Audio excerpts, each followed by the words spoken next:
முல்லைத்தீவு மாவட்டம் எதிர்நோக்குகின்ற அடிப்படையான பிரச்சனைகள் அவை.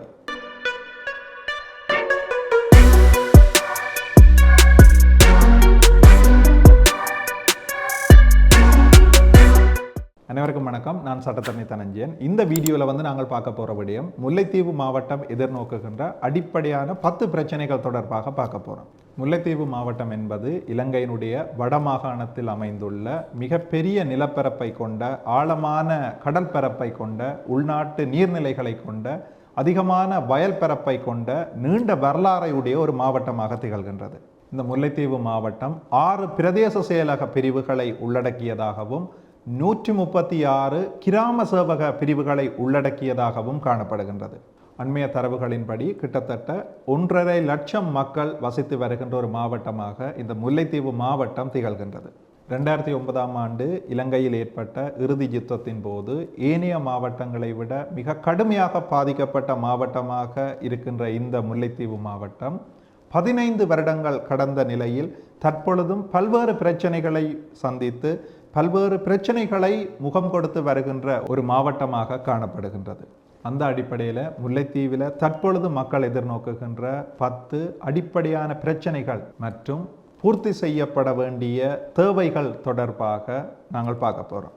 முதலாவது பிரச்சனையாக நாங்கள் பார்க்கக்கூடியது முல்லைத்தீவு மாவட்டத்தினுடைய எல்லைப்புற பிரதேசமான கொக்குளாய் பிரதேசத்திற்கும் திருகோணமலை மாவட்டத்தினுடைய எல்லைப்புற பிரதேசமான புல்மோட்டைக்கும் இடையில தற்பொழுது பாலம் அற்ற ஒரு சூழ்நிலை ஒன்று காணப்படுது. உண்மையிலே சில தசாப்தங்களுக்கு முதல் அந்த பகுதியில் ஒரு கரைவழி பாதை ஒன்று காணப்பட்டு அது தற்பொழுது கடல் அரிப்பின் ஊடாக முழுமையாக சேதமடைந்திருக்கின்றது. குறித்த இந்த பாதை, அந்த பாலம் புனரமைக்கப்படாத காரணத்தால் தற்பொழுது முல்லைத்தீவிலிருந்து திருகோணமலை செல்லுகின்ற மக்கள் கிட்டத்தட்ட 40 கிலோமீட்டர் தூரம் அதிகமாக பிரயாணம் செய்து முல்லைத்தீவையோ அல்லது திருகோணமலையையோ அடைய வேண்டிய ஒரு சூழ்நிலையோடு காணப்படுது. இந்த அடிப்படையில் கிழக்கு மாகாணத்துக்கும் வடக்கு மாகாணத்துக்கும் இடையில ஒரு தொடர்பை ஏற்படுத்துவதற்காகவும் முல்லைத்தீவு மாவட்டத்தை சுற்றுலாத்துறை தொடர்பாக வளர்ச்சியடைய வைக்கவும் இந்த பாலம் ஒரு அத்தியாவசியமான தேவையாக இருக்குது. கொக்குளாய் புல்மோட்டை பாலம் உண்மையிலே அமைக்கப்பட்டால் அது முல்லைத்தீவு மாவட்டத்தை தாண்டி வடமாகாணத்திற்கே மிகப்பெரிய அனுகூலங்களை பெற்றுத்தரக்கூடிய ஒரு பாலமாக அமையும். முல்லைத்தீவு மாவட்டத்தினுடைய 2வது பிரச்சனை தொடர்பாக பார்க்கல, முல்லைத்தீவு மாவட்டத்திற்கும் கொழும்புக்கும் இடையிலான பிரயாணமானது மிக முக்கியமான ஒரு பிரயாண பாதையாக காணப்படுகின்றது. முல்லைத்தீவு மாவட்டத்திலிருந்து நாளாந்தம் பல்வேறு தேவைகளுக்காக கொழும்புக்கும், கொழும்பிலிருந்து பல்வேறு தேவைகளுக்காக மக்கள் முல்லைத்தீவு மாவட்டத்திற்கும் பயணம் செய்கின்றார்கள். உண்மையில் இந்த பயணம் என்றது ஒரு நீண்ட மணித்தியாலங்களை கொண்டதாகவும் கடினமான பயணமாகவும் காணப்படுது. இலங்கையில் ஏனைய அனைத்து மாவட்டங்களுக்கும் வழங்கப்பட்ட இந்த ஏசி பஸ் அனுமதியானது முல்லைத்தீவு மாவட்டத்திற்கும் வழங்கப்பட்டால் உண்மையில் மக்களும் அரசு அலுவலர்களும் பல்வேறு தரப்பினரும் இதனால் பயனடையக்கூடியதாக இருக்கும். முல்லைத்தீவு மாவட்டத்தினுடைய அடுத்த மிக முக்கியமான ஒரு பிரச்சனை, முல்லைத்தீவு மாவட்டத்தில் இதுவரைக்கும் தீயணைப்பு பிரிவு ஒன்று இன்னமும் அமைக்கப்படவில்லை. இலங்கையில் தீயணைப்பு பிரிவு இல்லாத ஒரே மாவட்டமாக இன்று வரை முல்லைத்தீவு மாவட்டம் திகழ்ந்து வருகின்றது. கடந்த பல வருடங்களில் பல்வேறு தீ விபத்து சம்பவங்கள் இடம்பெற்று இந்த தீயணைப்பு பிரிவு ஒன்று இல்லாத காரணத்தால் மிகப்பெரிய உயிர் சேதங்களையும் உடைமை சேதங்களையும் ஏற்படுத்தி இருந்ததை நாங்கள் அவதானிக்கக்கூடியதாக இருந்தது. அந்த அடிப்படையில் முல்லைத்தீவு மாவட்டத்திற்கு தீயணைப்பு பிரிவு ஒன்று மிக அத்தியாவசியமாக அமைக்கப்பட வேண்டிய ஒரு தேவையாக உள்ளது. முல்லைத்தீவு மாவட்டத்தினுடைய அடுத்த மிக முக்கியமான ஒரு தேவையாக காணப்படுவது, முல்லைத்தீவு மாவட்டத்தில் இன்னமும் ஒரு விளக்கமறியற் சாலையோ அல்லது சிறைச்சாலையோ கட்டப்பட்டிருக்கவில்லை. முல்லைத்தீவு நீதிமன்றத்தில் இருந்து விளக்கமறியல் வைக்கப்படுகின்ற நபர்கள் நாளாந்தம் சிறைச்சாலை அலுவலர்கள் ஊடாக வவுனியா சிறைச்சாலைக்கோ அல்லது யாழ்ப்பாணம் சிறைச்சாலைக்கோ கொண்டு செல்லப்படுகின்றார்கள். உண்மையில் இந்த வசதி இன்னமும் முல்லைத்தீவு மாவட்டத்தில் இல்லாததால் சிறைச்சாலை அலுவலர்களும் சந்தேக நபர்களும் அவர்களுடைய உறவினர்களும் மிகுந்த சிரமத்துக்குள்ளாவதை நாங்கள் காணக்கூடியதாக உள்ளது. முல்லைத்தீவு மாவட்டத்தினுடைய அடுத்த மிக முக்கிய ஒரு தேவையாக இருப்பது பொதுநோக்கு மண்டபம் ஒன்று முல்லைத்தீவில் இன்னமும் கட்டியெழுப்பப்படவில்லை. முல்லைத்தீவு மாவட்டத்தில் மாவட்ட ரீதியாக பாரிய நிகழ்வுகளை நடாத்த, கருத்தரங்குகளை நடாத்த, கலை நிகழ்ச்சிகளை அரங்கேற்ற ஒரு பொதுவான பொருத்தமான இடம் ஒன்று இன்னமும் கட்டியமைக்கப்படவில்லை. உண்மையிலே இது முல்லைத்தீவினுடைய வளர்ச்சிக்கு மிக முக்கியமான ஒரு தேவையாக இருக்கின்றது. முல்லைத்தீவு மாவட்டத்தில் அனைத்து வசதிகளுடனும் கூடிய ஒரு பொது மண்டபமோ அல்லது ஒரு கலாச்சார மத்திய நிலையமோ அத்தியாவசியமாக கட்டமைக்கப்பட வேண்டும். பல தசாப்தங்களாக காணப்படுற முல்லைத்தீவு மாவட்டத்தினுடைய அடுத்த மிக முக்கியமான பிரச்சனை, முல்லைத்தீவு மாவட்டத்தில் உள்ள அரச சேவை வெற்றிடங்கள் பூர்த்தி செய்யப்படவில்லை. முல்லைத்தீவு மாவட்டத்தில் சிறந்த அரச சேவையை வழங்க வேண்டும் என்று சொன்னால் உண்மையில் தேவையான அரச அலுவலர்கள், அரச உத்தியோகத்தர்கள் அவசியமாகின்றார்கள். ஆனால் முல்லைத்தீவு மாவட்டத்தை பொறுத்தவரை மாவட்ட செயலகத்திலிருந்து பல்வேறு திணைக்களங்கள், கூட்டு ஸ்தாபனங்கள், ஏனைய அரச நிறுவனங்களில் அரச அதிகாரிகளுக்கான பற்றாக்குறை பெரிய அளவில் காணப்படுது. உண்மையிலே இது முல்லைத்தீவு மாவட்டத்தினுடைய வளர்ச்சி தொடர்பாகவும் அரச சேவை தொடர்பாகவும் மிக ஒரு இக்கட்டான சூழ்நிலையை முல்லைத்தீவு மாவட்டத்தில் தொடர்ச்சியாக ஏற்படுத்தி வருகிறது. முல்லைத்தீவு மாவட்டத்தில் புதிய நியமனங்களை பெற்று தற்காலிக இணைப்பில் வெளி மாவட்டங்களுக்கு சென்று மீண்டும் முல்லைத்தீவு மாவட்டத்துக்கு வராது நிரந்தரமாகவே வெளி மாவட்டத்தில் இருக்கிற அரச அலுவலர்களால் இந்த பற்றாக்குறையானது மேலும் நெருக்கடியான ஒரு சூழ்நிலையை அடைவதை நாங்கள் நடைமுறையில் காணக்கூடியதாக இருக்குது.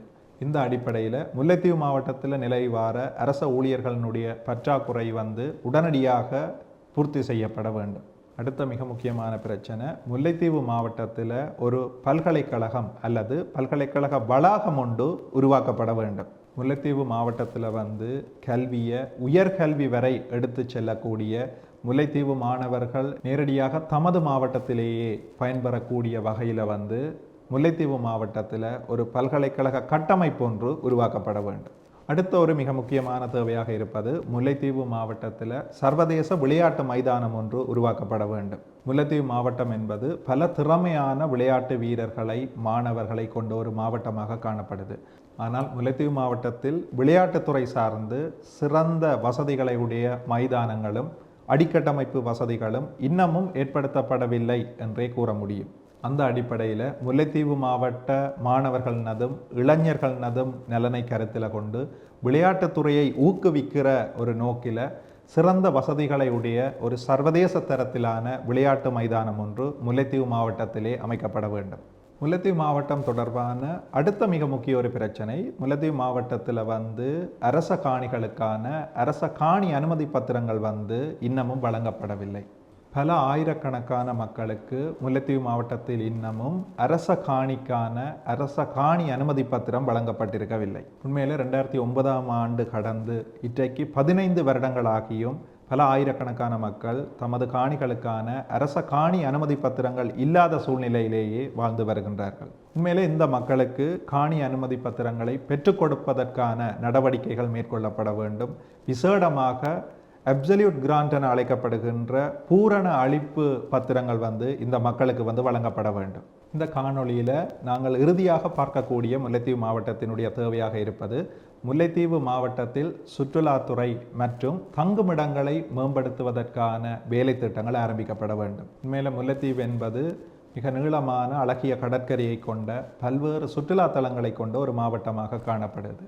முல்லைத்தீவு மாவட்டத்தை நாங்கள் சுற்றுலாத்துறை ரீதியாகவும் மேம்படுத்தினால் முல்லைத்தீவு மாவட்டத்திற்கு மிகப்பெரிய வருமானத்தை நாங்கள் சுற்றுலாத்துறை ஊடாக பெற்றுக்கொள்ள முடியும். அதனால் எங்களுடைய மாவட்டம் இன்னமும் வேகமாக வளர்ச்சியடையக்கூடிய சந்தர்ப்பங்கள் காணப்படுகின்றது. அந்த அடிப்படையில் முல்லைத்தீவு மாவட்டத்தை சுற்றுலாத்துறை ரீதியாகவும் வளர்த்தெடுக்கக்கூடிய நடவடிக்கைகள், வேலை திட்டங்கள் ஆரம்பிக்கப்பட வேண்டும். உண்மையில் முல்லைத்தீவு மாவட்டம் என்பது மிக அழகான, மிகப்பெரிய நிலப்பரப்பை கொண்ட பல்வேறு வளங்கள் சரிந்த ஒரு மாவட்டமாக காணப்படுகின்றது. ஆனால் தொடர்ச்சியாக பல தசாப்தங்களாக பல்வேறு அடிப்படை தேவைகள் பூர்த்தி செய்யப்படாத சந்தர்ப்பத்தில் இந்த மாவட்டத்தில் வாழ்கிற மக்கள் பல்வேறு பிரச்சனைகளை தொடர்ச்சியாக எதிர்கொண்டு வாழ்ந்து வருகின்றார்கள். உண்மையில் நான் இந்த வீடியோவில் குறிப்பிட்ட இந்த அடிப்படை பிரச்சனைகள் முல்லைத்தீவு மாவட்டத்தில் தீர்க்கப்படும் பட்சத்தில் முல்லைத்தீவு மாவட்டம் இலங்கையினுடைய ஏனைய மாவட்டங்களுக்கு ஈடு இணையான மிகச்சிறந்த ஒரு மாவட்டமாக நிச்சயமாக மிளிரும். இந்த வீடியோவை பார்த்து கொண்டிருக்கின்ற முல்லைத்தீவினுடைய வளர்ச்சியை விரும்புகின்ற நீங்களும் இந்த பிரச்சனைகள் தொடர்பாக குரல் கொடுப்பதன் ஊடாக முல்லைத்தீவு மாவட்டத்தினுடைய இந்த பிரச்சனைகளை நாங்கள் விரைவாகவே தீர்த்து கொள்ளக்கூடியதாக இருக்கும். முல்லைத்தீவு மாவட்டத்தில் இந்த காணொலியில் நான் குறிப்பிட்ட விடயங்களை விட வேறு என்ன பிரச்சனைகள் இருக்கின்றது என்பதை நீங்கள் இந்த காணொலியினுடைய கமெண்ட் பகுதியில் குறிப்பிடலாம். இந்த காணொளி யார் யாருக்கு பிரயோசனமாக இருக்குமோ அவர்களுக்கு இந்த காணொளியை நீங்கள் பகிர்ந்து கொள்ளலாம். இது போன்ற வீடியோக்களை வந்து நீங்கள் தொடர்ச்சியாக பார்வையிடணும் என்று சொல்லி சொன்னால் இந்த தளத்தை சப்ஸ்கிரைப் பண்ணிக்கொள்ளலாம். தமிழால் அறிவார்ந்த சமூகம் ஒன்றை உருவாக்குவோம். நான் சட்டத்தரணி தனஞ்சயன். நன்றி, வணக்கம்.